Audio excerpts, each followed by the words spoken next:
Principales corrientes sociológicas.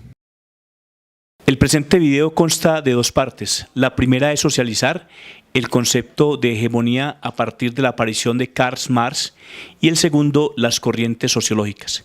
El concepto de hegemonía se ha utilizado ampliamente en diferentes ámbitos de la vida o aparatos ideológicos, como el político, el económico, social, militar, religioso y la familia, apelando a la teoría de Althusser.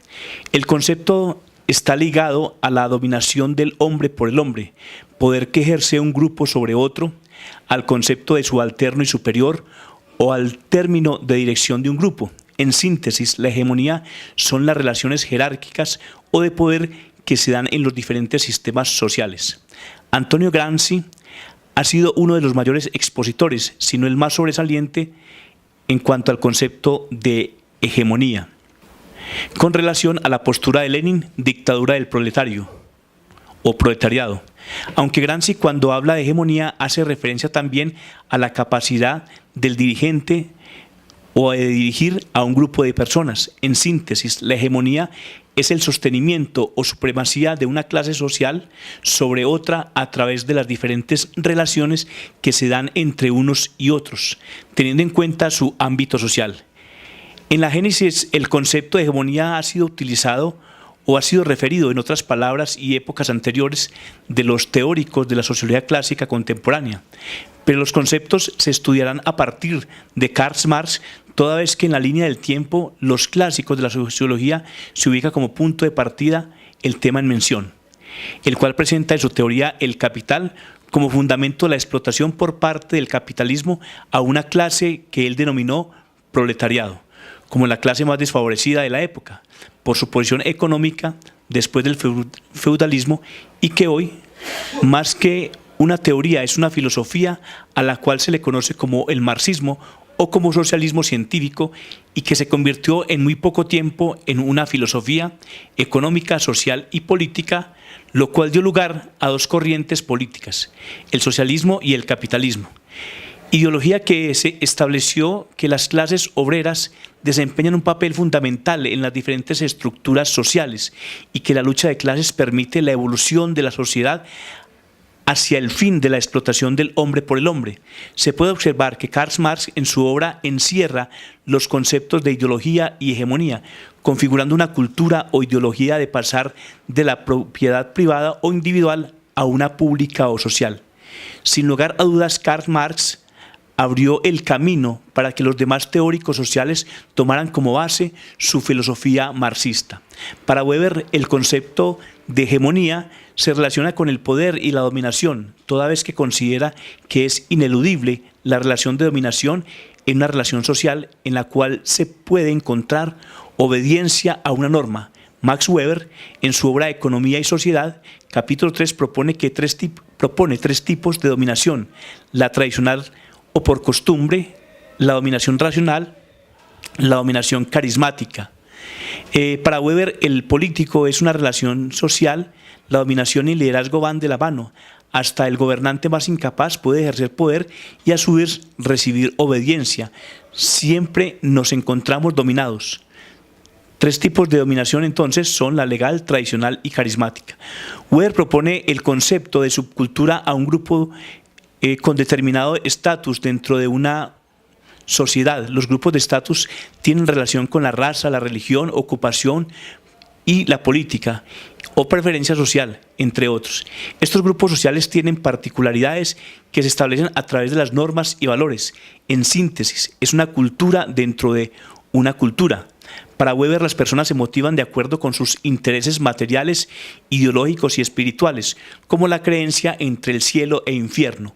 No obstante, que a través del lenguaje simbólico expresan su espiritualidad. Para Nietzsche, la edad contemporánea es una época de crisis. Nietzsche encuentra en la muerte de Dios el fundamento básico de la crisis, aquello que ha servido de orientación a toda la cultura. Desaparece del horizonte y el hombre se encuentra desorientado. Esta crisis es necesaria para que la aparición de una nueva forma de estar en el mundo, para la aparición de un hombre nuevo, el superhombre, y de una nueva concepción de la vida, la que identifica la voluntad del poder con la esencia de la realidad. Según lo anterior, se puede entender que el concepto de hegemonía es la creencia del hombre en la religión, el poder de sus símbolos y el misticismo que ésta encierra. No obstante, la ideología de las personas en un ser superior ha configurado una cultura espiritual y religiosa en la creencia de un ser superior y que Karl Marx denominó como el opio del pueblo, toda vez que esta es una invención del hombre para aliviar sus males o autocompadecerse de su vida miserable a causa de la explotación del capitalismo. Adorno manifiesta la interacción que existe entre el Estado y el poder económico, cuyos intereses están orientados hacia la manipulación y la reproducción para mantener los intereses económicos con base en los principios capitalistas de generar la necesidad de satisfacer la misma, lo que ha gestado una cultura de consumismo con una forma de control social.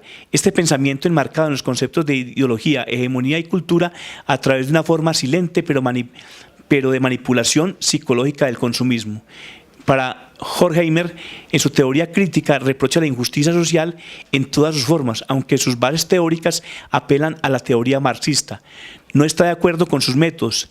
De igual forma, rechaza el nazismo. Consideró que la cultura es el entramado social que se crea con las costumbres, tradiciones y expresiones que desarrolla una determinada comunidad, las cuales influyen sobre los hombres y las mujeres.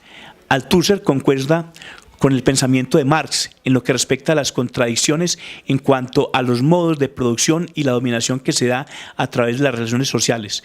Considero que las personas son soportes para las estructuras sociales. Gramsci fue un estudioso de las formas de dominación en la sociedad moderna, a lo que denominó hegemonía, como la dominación ejercida por las clases privilegiadas para someter a las clases menos favorecidas o proletarias. Las clases privilegiadas ejercen su poder desde la política, la economía, pero también lo hacen desde las instituciones como la escuela, la iglesia y los medios de comunicación, a lo que él denominó la sociedad civil e intelectual colectiva. El pensamiento de Gramsci se convirtió en la herramienta para movimientos que rechazaban la globalización del capitalismo. Ahora continuamos con las corrientes sociológicas. El positivismo. Los máximos exponentes del positivismo son Augusto Comte y Émile Durkheim. Augusto Comte, padre de la sociología, quien propuso la ley de los 3 estadios: el metafísico, el teológico y el científico o positivo.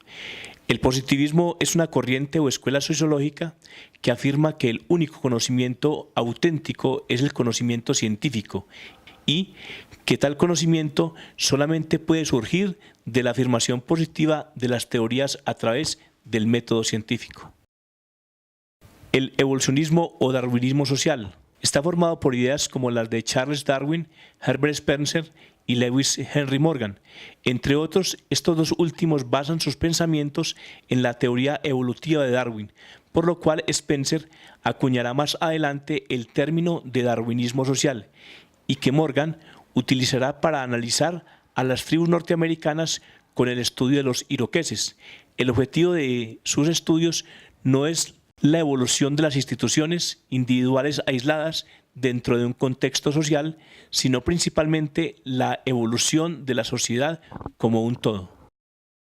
La teoría funcionalista, 3 exponentes afirman o proponen que las sociedades suponen mecanismos propios capaces de regular los conflictos y las irregularidades, así como las normas que determinan el código de conducta de los individuos no humanos ni pensantes, los cuales variarán en función de los medios existentes, y esto es lo que rige el equilibrio social, por lo que pasamos a entender a la sociedad como un organismo, un sistema articulado e interrelacionado. A su vez, cada una de estas partes tiene una función de integración y mantenimiento del propio sistema. El estructuralismo. Expositores Ferdinand Saussure y Michel Foucault.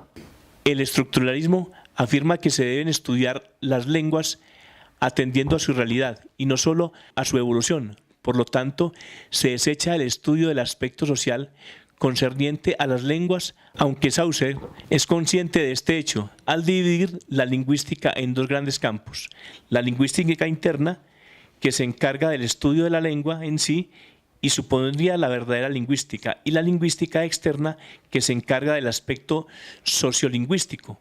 Según esta nueva orientación de los estudios lingüísticos que representa el estructuralismo, la lengua se concibe como un sistema de signos y su metodología de estudio se basa en la consideración de una serie de dualidades o dicotomías como significante, significado, lengua, habla, etc.